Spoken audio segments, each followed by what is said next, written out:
I'm the biggest anglophile in the whole world. I really love it. I just love it. Yes, of course, but I must tell you, Vincent... And I can still afford it. Well, there's very few of us can. You're so right. It's good to have you here. You're the first American tourist this year. I know I am. For goodness sake, spend money, will you? I was booked on the QE too, but I didn't take it. Yes. To take a later cruise. Yes.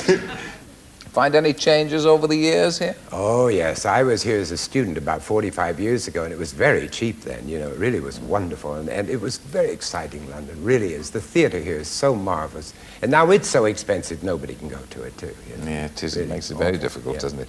But what you see, to be honest, Vincent, I get a bit fed up with American, not men of your great stature, but the odd American two-bit entertainer. There are a lot of odd Americans. Two-bit entertainer like Sammy Davis Jr.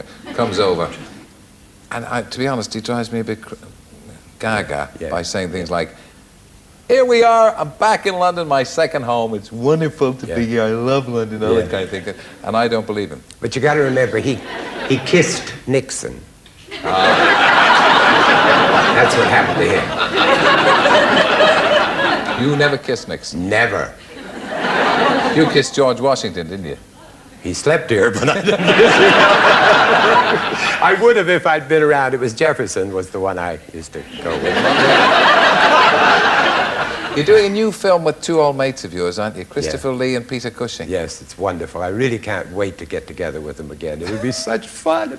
You know, one time, it's a very funny thing. I don't know whether you believe in astronomy or not, do you? And all those Geminis and things like that. Certainly I do. Well, you know, Christopher Lee and I were born the same day. He claims 10 years later, but that's a lie. And Peter Cushing was born the day before, 26th of May, and Christopher and I was at 27th of May. Well, one time I was here doing a film with both of them, and I thought it'd be kind of fun to have a party. So I looked around for a place, and I found a marvelous place was the Chamber of Horrors in Madame Tussauds. And we had a birthday party there. It was wonderful fun. You couldn't tell who were the actors. I look around, there was Christopher standing there. But you've got a waxwork of yourself in Hollywood, haven't you? Yes, I do. I do indeed. I'm one of the figures in a waxwork. That's very alarming. Wait till you are. It won't be long now, but wait till you are. I am in one, not in the Chamber of Horrors. No, the one in Blackpool. I remember you in that one there. Yes. It's very alarming. You know, and also at the Buena Park Waxworks, I'm one of the figures, and then they have a thing now that they've just opened up called the Black Box. And you walk into it, and all the kids are invited in, and then this sepulchral tone comes out of a coffin, and it's me. It's me. Can you believe it? Lying there in that coffin, happy as a clam.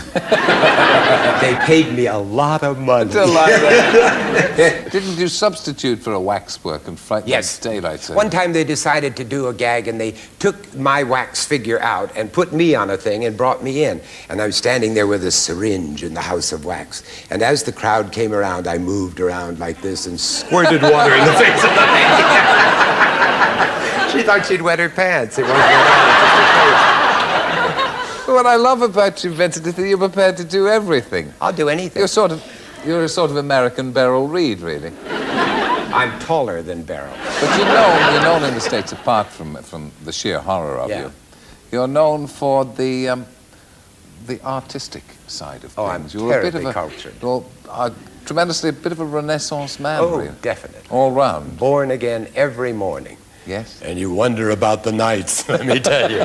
No, I studied art here at the Courtauld Institute in London, and I've sort of kept it up all my life, and I love it. Every time I get a chance, I go to the British Museum, I see if you've stolen any new things from other countries, and then I go to the Victoria and Albert Museum, and I look to see whether Victoria and Albert are still there, and they are. And I have a wonderful time going around London. I know London very, very well, I really do. You used to buy art for people. Did you act as an art advisor? Yes, I bought 55,000 works of art in about 3 years, all over the world. It was wonderful. It was like being a second-hand millionaire, spending somebody else's money. But $3 million. Now, you're also on the stage, you do a tour of Oscar Wilde. Yes. Bon mots. Is it little bits of, like, Ballad of Reading Jail and all this? Do you do the tragedy as well as the humor, or is it just the throwaway lines? I think it's probably the most successful thing I've ever done in my life. I've traveled all over the world with it, in about 240 cities. I've played it about 800 times, all over the world. It's wonderful. But it really is a setup. It's something that I've always thought of. When Wilde was exiled in Paris, at the end of his life, he was broke, and so he gave a benefit for himself. I'm giving one next week for myself if you would like to come and bring money. And this thing is just getting up and entertaining the audience. And he has wonderful things to say about America. You know, when he was a very young man, he toured America as a lecturer. They took him to Niagara Falls, and they told him that all the brides came to Niagara Falls. And he looked at it for a minute, and he said, "It must be the second greatest disappointment in American married life." Get it? No. None of us get that. No. This is a very clean-limbed audience, Vincent. I None of haven't you racy seen one stuff. limb. Except that pretty girl. Oh, isn't she beautiful? She could read news to me any night. She doesn't like that kind of talk, Vincent, know. please. Why didn't you find out more about her? She wouldn't tell me, Vincent. You didn't ask. She wouldn't tell me, Well, I Vincent. met her backstage, and I asked her several things, and she told me right off. Mind your own business, is what she said. Now, look. Yes. Give us a reading from Oscar Well, Wilde. Oscar Wilde. What's your favorite bit? I think my favorite bit is he comes out and he says, with your kind permission, I should like to read you a poem. Well, that is to say, it is a poem committed to memory. And the reason it is committed to memory is due to the fact that I wrote it. Yes, I have all of my poems committed to memory, with the exception of La Belladonna della Mia Mente, which is uncommittable. I have chosen The Harlot's House, a title I trust will not disappoint you. The Harlot's House. We caught the tread of dancing feet. We loitered down the moonlit street and stopped beneath the harlot's house. Inside, above the din and fray, we heard the loud musicians play the Treues Liebesherz of Strauss. Like strange mechanical grotesques making fantastic arabesques, the shadows raced across the blind. We watched the ghostly dancers spin to sound of horn and violin, like black leaves wheeling in the wind. Like wire-pulled automatons, slim silhouetted skeletons went sidling through the slow quadrille, then took each other by the hand and danced a stately saraband. Their laughter echoed thin and shrill. Sometimes a clockwork puppet pressed a phantom lover to her breast. Sometimes they seemed to try and sing. Sometimes a horrible marionette came out and smoked its cigarette upon the steps like a live thing. Then turning to my love, I said, the dead are dancing with the dead. The dust is whirling with the dust. But she heard the violin and left my side and entered in. Love passed into the house of lust. Then suddenly the tune went false. The dancers wearied of the waltz. The shadows ceased to wheel and whirl. And down the long and empty street, the dawn, with silver-sandaled feet, crept like a frightened child. Pretty good stuff. Beautiful, yes. Wonderful.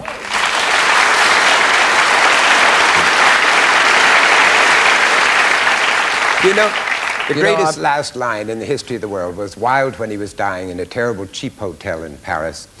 He looked at the wallpaper, which was terrible, and he said, one of us has got to go. And he went.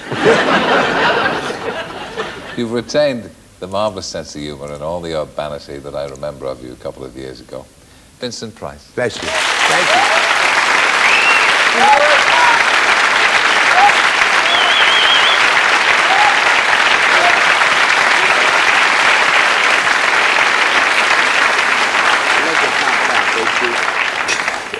And so, friends, it's good night and thanks to Ned Sharon and Gilbert O'Sullivan, Selena Scott, Vincent Price, and to you for joining us for the 8 weeks that must have seemed so much longer to you, of Wogan. Maybe we'll be back, but do you know, somehow I doubt it. I'll see you on the radio in the morning. Good night.